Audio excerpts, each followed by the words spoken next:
मैं नेहा लूथरा आप सभी का अपने चैनल डिवाइन भागवतम का ज्ञान में बहुत बहुत स्वागत करती हूँ। आप सभी को मेरी तरफ से हरे कृष्णा। मैंने श्रीमद् भागवतम का ज्ञान नामक पुस्तक लिखी है। श्रीमद् भागवतम का ज्ञान को मैंने श्रीमद् भागवतम महापुराण के 18,000 श्लोकों के ज्ञान से निर्मित किया है।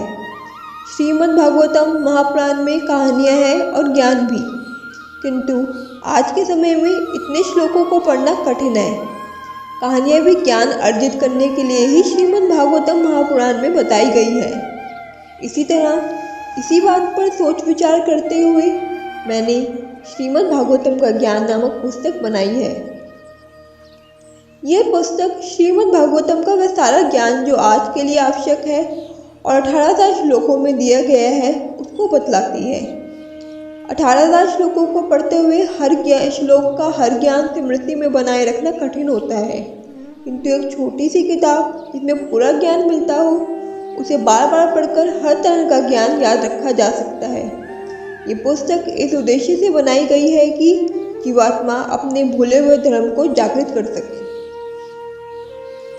कलयुग का सबसे बड़ा धर्म भक्ति योग ही है, जो विशेषकर गृहस्थों की आवश्यकता को ध्यान में रखकर बनाया गया है। भक्ति योग श्री कृष्ण द्वारा दिया गया मुक्ति पाठ है। मेरी किताब भी मोस्टली भक्ति योग के ऊपर ही है। मेरी किताब में 15 पाठ हैं जिन्हें आप अपनी स्क्रीन पर देख सकते हैं।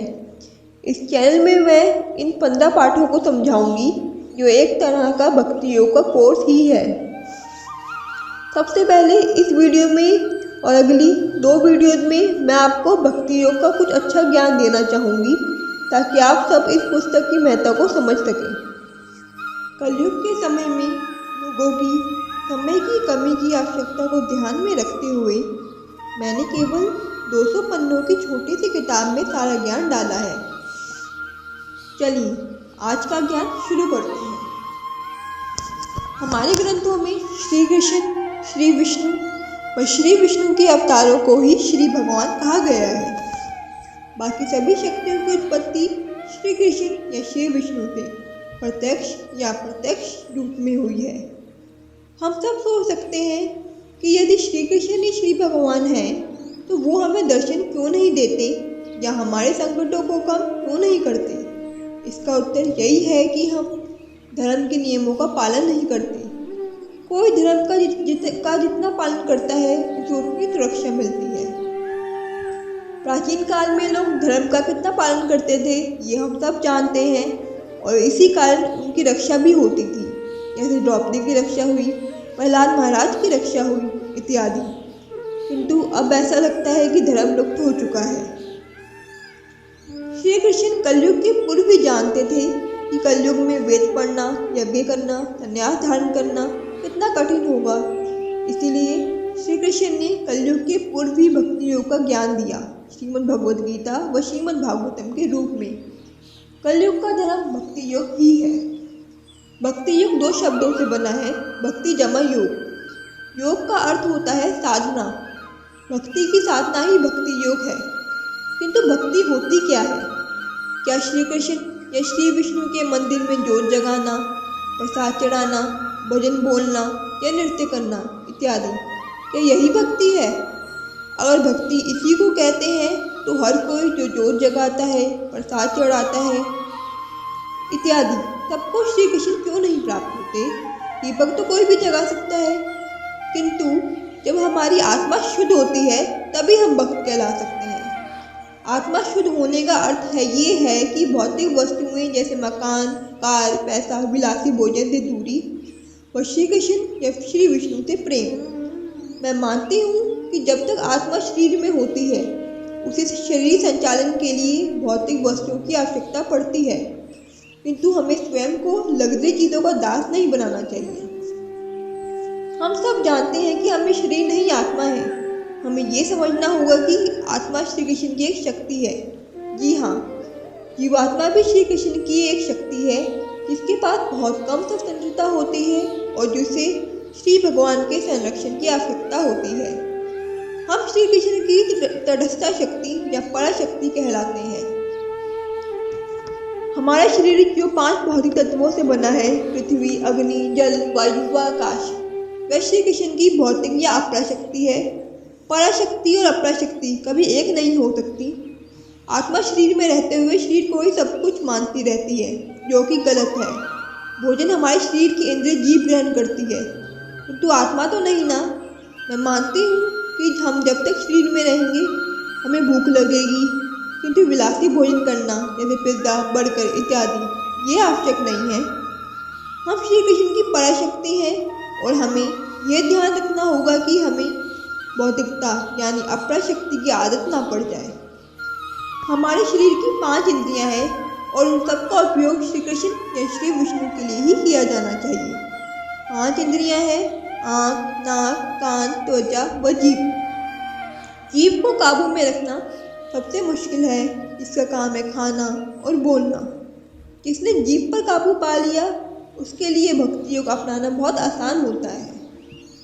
जीभ को काबू रखने का अर्थ है कि जब भी बोलो अच्छा बोलो और अधिकतर श्री कृष्ण के विषय में बोलो।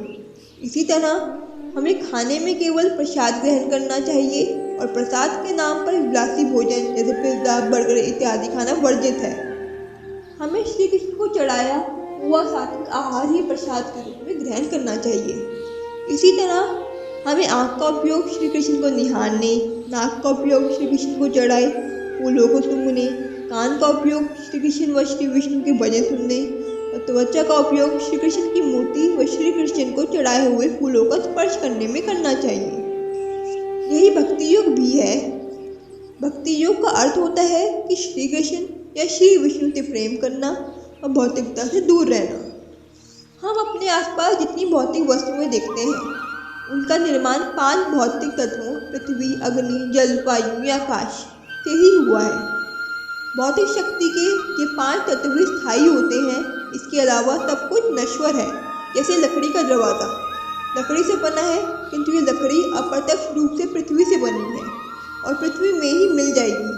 अतः भौतिक शक्ति के 5 तत्व भी स्थायी होते हैं और ये जो जो रूप धारण करते हैं जैसे बेड, कार, घर इत्यादि, तभी अंत में 5 भौतिक तत्वों अर्थात पृथ्वी, अग्नि, जल, वायु व आकाश में मिल जाएंगे। भौतिक शक्ति का कार्य होता है जीवों को माया में फंसाना। जैसे छोटे बच्चों को बहलाने के लिए खिलौने होते हैं, उसी तरह हमें बहलाने के लिए भौतिक शक्ति के 5 तत्व अलग अलग रूप धारण करते हैं। जब भौतिक शक्ति पराशक्ति यानी जीव शक्ति को पूरी तरह ढक लेती है तो हम श्री कृष्ण या श्री विष्णु की जगह माया को अधिक महत्व देने लगते हैं और श्री कृष्ण या श्री विष्णु के पास भी केवल माया प्राप्ति के लिए ही जाते हैं। किंतु जब हमारे पास ज्ञान आ जाता है तो हम भौतिकता की अपेक्षा हमारे शाश्वत माता पिता श्री कृष्ण या श्री विष्णु को अधिक महत्व देते हैं और यही भक्ति भी है। कलयुग में भक्त बहुत कम होते हैं। अधिकतर लोग माया प्राप्ति के लिए ही श्री कृष्ण या श्री विष्णु के पास जाते हैं, किंतु जिसने श्री कृष्ण, श्री विष्णु का भक्ति योग के बारे में सुनकर अपना हृदय स्वच्छ कर लिया हो, वह बिना तपस्या, वेदाध्ययन इत्यादि के बिना ही श्री कृष्ण, श्री विष्णु व उनका संरक्षण प्राप्त कर सकता है। वेदों का उद्देश्य भी तो श्री कृष्ण की श्रेष्ठता को स्वीकार करना ही है। इसलिए भक्ति योग, जिसका अर्थ है स्वयं को श्री कृष्ण पर पूर्ण समर्पित करना, तपस्या या वेदाध्ययन से अधिक महत्वपूर्ण है। भक्ति योग के लिए 2 चीज़ें आवश्यक हैं: इंद्रियों का नियंत्रण व कर्मफलों का समर्पण। अब मैं आपको कर्मफल समर्पण के विषय में बताना चाहती हूँ। जब हम भक्ति योग अपनाते हैं तो हम अपने सभी कर्मों के फल श्री कृष्ण या श्री विष्णु को अर्पित कर देते हैं। कर्म फलों को श्री कृष्ण या श्री विष्णु को समर्पण करने के लिए हमें उनसे प्रार्थना करनी चाहिए कि हमारे सभी कर्मों के फल आपको अर्पित है, हमें कर्म बंधन से मुक्त कर दीजिए। इससे हमारे कर्म करने से हमारी किस्मत की किताब में ना अच्छे कर्म जुड़ते हैं और ना ही बुरे कर्म। श्री कृष्ण भक्त को अपने संरक्षण में ले लेते हैं और उसके लिए जो सही होता है वह करते हैं, चाहे भक्त के पास उतना फल हो या ना हो। हम सब अपने माता पिता या बच्चों से भी तो निष्काम बिना लालच के प्रेम करते हैं, जिनके साथ हमारा संबंध अस्थायी होता है। तो फिर हम श्री कृष्ण या श्री विष्णु से बिना लालच के प्रेम क्यों नहीं कर सकते, जिनके साथ हमारा संबंध शाश्वत होता है। ऐसा नहीं है कि जो भौतिकता प्राप्त करने के लिए श्री कृष्ण या श्री विष्णु के पास जाता है उसकी इच्छाएं पूरी नहीं होती। श्री कृष्ण ने सुदामा को भी तो अपार संपत्ति दी थी। भौतिक इच्छा रखने वाले को भी श्री कृष्ण या श्री विष्णु की ही भक्ति करनी चाहिए, क्योंकि ऐसे जीवों को श्री कृष्ण और श्री विष्णु भौतिक वर देने के साथ साथ उनके हृदय को भी शुद्ध कर देते हैं। जो श्री कृष्ण या श्री विष्णु प्राप्ति की इच्छा रखता है वह भक्त है और भौतिक इच्छा रखने वाला अभक्त है। इस वीडियो में मैंने आपको भक्त व अभक्त में अंतर व भक्ति योग का ज्ञान दिया है। अगली वीडियो में मैं आपको भक्ति योग की आवश्यकता के बारे में बताऊंगी। हरे कृष्ण।